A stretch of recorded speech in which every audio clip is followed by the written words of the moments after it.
Read those words of Habakkuk, I can picture this prophet with a broken heart, right? Tears flowing down his eyes, a quiver in his voice. He's reached this desperation before God. And if you read the whole first part of this book, he opens it up by looking at the desperate condition of God's people.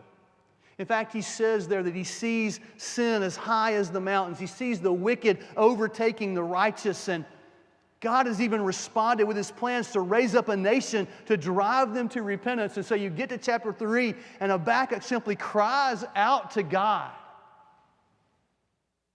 He's desperate, isn't he? He's desperate. Revive us, God, in the middle of all this. Don't forget your mercy in the middle of your wrath. And let me just say this to you guys. The church will never have true revival until we also come to the point of desperation.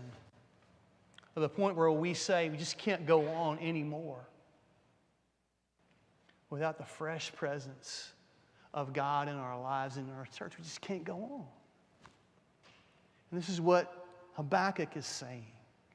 As long as we think we can trust in religious organizations or money or preaching or fancy programs or special study books or whatever it might be, as long as we are relying on those things, if that is where our hope is, we'll never see revival in our lives.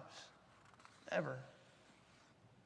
But when the confidence in the flesh goes away, and we realize that we have no hope outside of the Lord, then and only then can times of refreshing come rushing in and blow out the dust of religion so that He then can take center stage.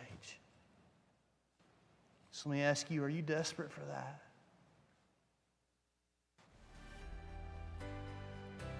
Are you desperate for that?